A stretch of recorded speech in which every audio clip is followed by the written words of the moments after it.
Hey everyone, my name is Alex, and today I'm excited to show off a new custom node pack that I put together. This one is a port of Depthflow, which was originally created by Tremeskin. So highly recommend you go check out his repository and also check out his website, which does a really good job of explaining, all the different parameters as part of these nodes and the kind of effects you can create and all the cool stuff related to Depthflow is there. So basically what Depthflow is a way to take single input images and turn them into these cool 2.5D/3D animations. And you can see some examples here where I had, some still images originally, but now they have this kind of cool circling 3D parallax effect. So what I'm going to do is briefly go over all the nodes in the node pack, give you an idea of some of their inputs and outputs, and then I'm going to go over an example workflow so you can see how these nodes affect the output in action.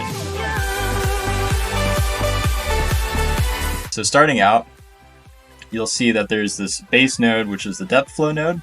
So it gives you the option to input an image, and this can just be a single image, or it can actually be a video, so a batch of images.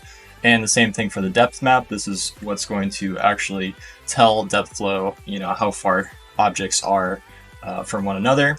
And then you have this input motion, which is going to be a Depthflow motion. This is a required input, and this is just going to describe how the animation should play out, whether it's a circle or whether, and we'll see that there's some preset motion nodes later. Same thing with effects. Effects are optional, but they will affect the output in interesting ways, which we'll go over as well. Then you have number of frames, output FPS, animation speed, input FPS, quality, super sampling, inversion, and tiling mode. So you can get a quick overview of how those change the output in this parameters section here. And we'll see also in the workflow how that messing with some of these settings can change things as well. So moving down here, let's take a look at some of the effects that are part of this node pack. So basically you can do two effects currently, which is depth of field and vignette. And applying these nodes, you can sort of get an example of how they change things with these two examples here. So depth of field will basically look at the depth in the scene and will add this cool blur effect sort of to the background. And vignette just sort of darkens the edges of the frame, so it can give it a more cinematic feel. And the cool thing about these effect nodes is that you can actually chain them together. So if I wanted to have depth of field and vignette together at the same time, I could just create these two nodes, chain them together, input it into the Depthflow node, and then you have both effects active at the same time. Moving down here, so you'll see there are a set of motion presets. So if you've ever used a site like Immersity or Layapix, basically one of these sites that automatically let you add cool animations to your images, they'll provide a set of presets which help you get up and running and making some cool animations without having to understand a lot of the underlying parameters. So, you've got a few options here. You have orbital, dolly, circle, vertical, horizontal, and zoom. And to get an idea of what those look like, we can see, some of these examples that I put together here. So orbit sort of orbits in a vertical or a horizontal plane around a central point. Circle just sort of does a circle around your subject. Dolly does like the dolly zoom. And, the rest are kind of self-explanatory. Moving on, so you have a set of motion presets, but then you also have the ability to actually have finer grain control over the exact parameters of your animation using these motion component nodes. So what these do is basically you can set a target parameter of the animation and then modulate it by some sort of function. So in this case, you have a few nodes. You have linear, exponential, sine, cosine, arc, and then a node called set target, which just lets you set a value, static value that doesn't change over time. But you'll see that linear basically just linearly interpolates between two values. So in kind of just like a straight line. Exponential will start off slow and then pick up speed. Sine adds sort of this, sine wave motion modulation to the effect. And the interesting thing is like each one of these nodes can be chained together. So if you, for example, took a sine wave node and a cosine node, and you had them each, let's say, modulate the center of, let's say the sine wave modulated the x-axis and the cosine modulated the y-axis, then you could have them create a circular motion just using these component nodes. So if you want to get an idea of all the different parameters available, go check out the broken source Depthflow website and then scroll to the parameter section. And he's got a bunch of really awesome explanations for all the different parameters, and then has video demonstrations of how they affect the actual animation. So going back to the README, one of the coolest parts about this node pack is its integration with Ryan's Flex system. So if you don't know what that is, go check out Ryan on the Inside's GitHub page. He created this really awesome custom node pack that lets you basically do all these kinds of effects and modulate them based on things like audio, brightness on the screen, how far objects are away from each other. So it's really, really awesome. It's like very powerful, very flexible. So all of these nodes, all of the motion nodes in this Depthflow node pack are able to be modulated by a feature from that node pack. Now, features are optional, but if you do choose to use them, then it will add a bunch of extra customization to the resulting animations that you can create. All right, so that was just a quick overview of the README. Now let's go check out the workflow so you can get an example of how to use these nodes and the kinds of effects you can create with them. All right, so here is the example workflow. I'm going to leave a download link in the description of this video, and also where I post the information about this new node pack.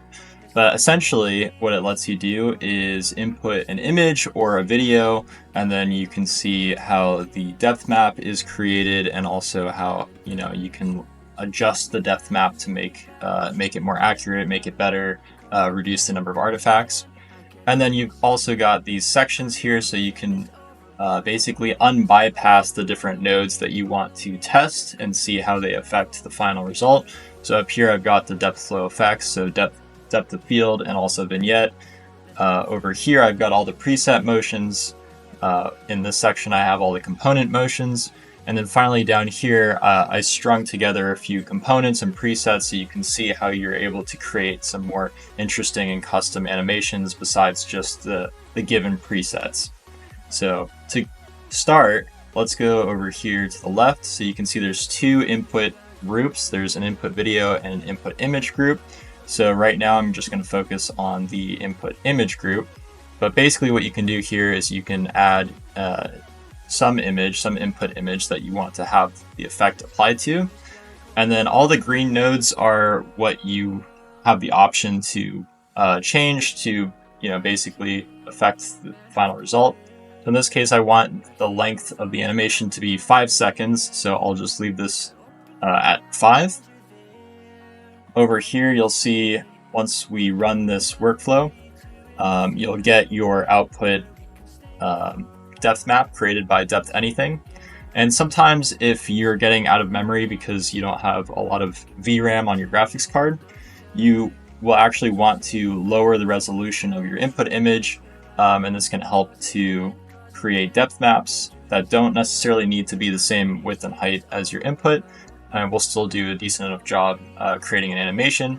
So if you're running into out of memory issues, just make sure to lower the scale of the input image with this node here. And then what we're doing down here is we're actually dilating the edges of the mask or the depth map. And what this does is it helps to reduce artifacts around the edges of objects. So I'll show you an example. So here is our final result after using the orbit preset.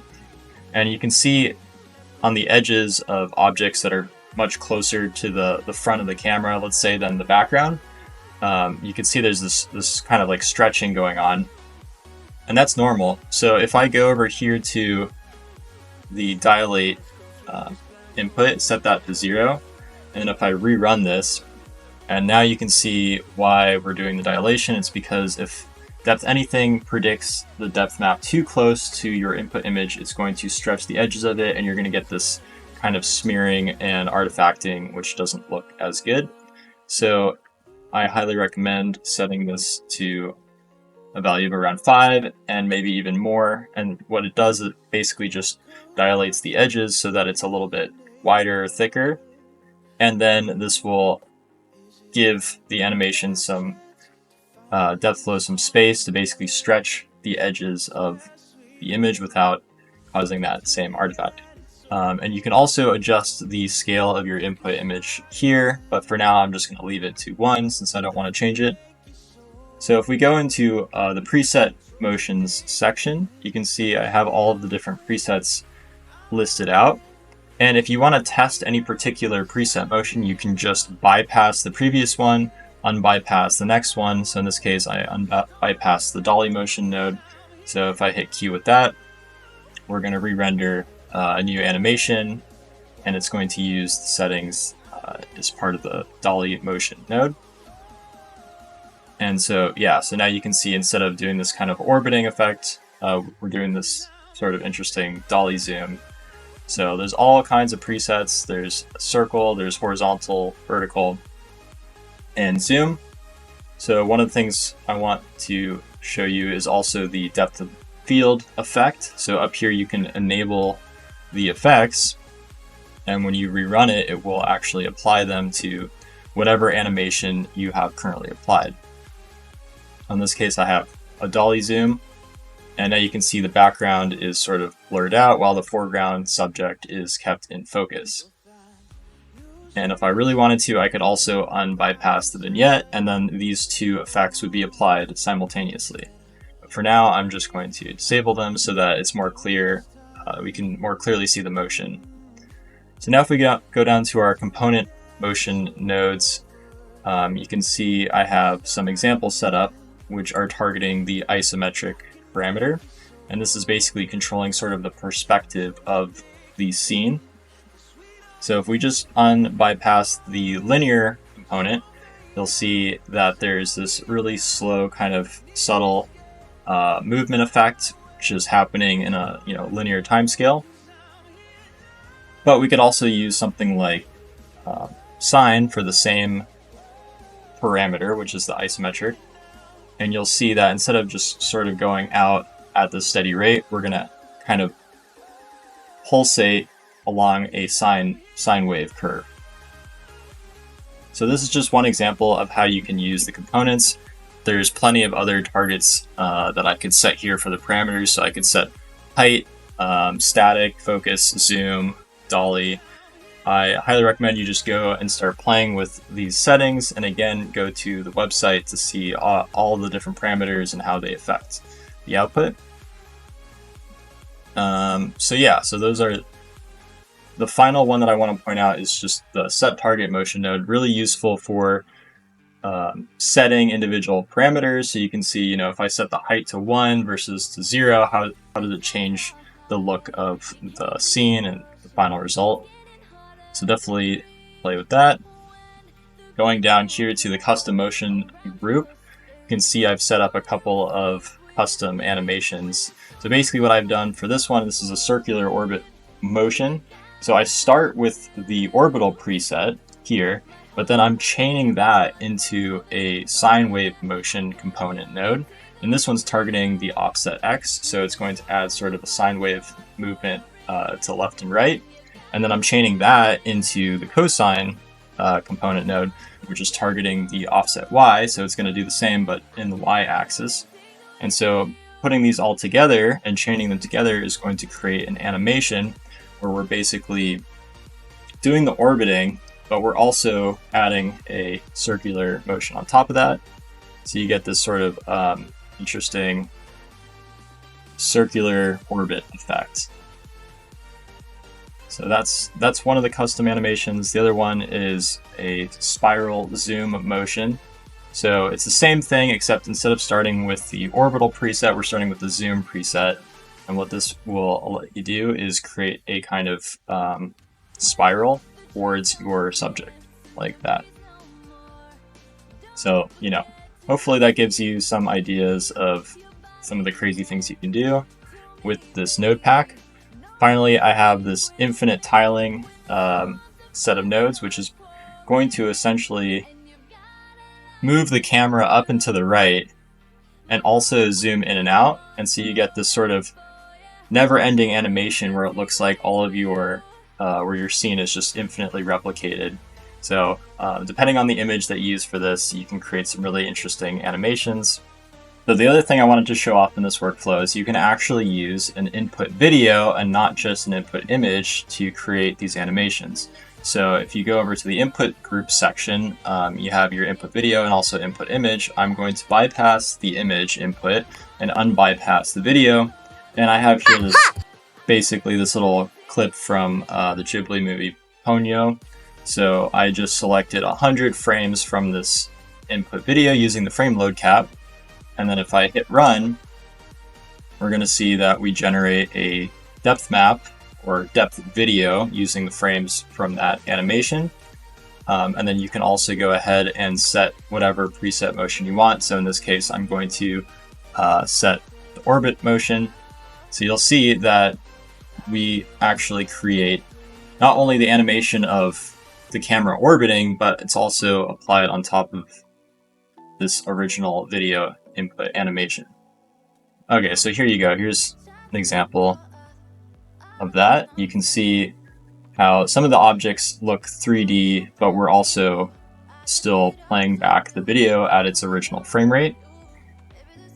And you can adjust that through the different inputs, like input FPS. So in this case, the input FPS is around 24 frames per second. So that's being input here, and then output we're setting to 30. And the number of frames is going to be 100 because we use the frame load cap to set that. If you want to increase the speed of the animation, so instead of having, let's say, the orbit complete one cycle every second, if you double the animation speed, you can actually have it complete, 2 cycles every second. So it'll sort of speed up whatever components, whether it's presets or component motion nodes that you have currently chained. So this can be useful in certain cases. Quality, generally, whether it's set to 50 or 100 is good. Oops, I want to set that to 100. It doesn't have too much of a performance overhead, so I recommend leaving it around that range. Super sampling, if you want, you can use SSAA and set it to 2.0, but 1.0 is also pretty good. This will just help reduce the number of jagged edges or reduce the aliasing in the final output. You can use invert to actually invert the resulting depth map, which can be interesting in certain cases, but I usually just set this to 0 for the sort of videos I'm making.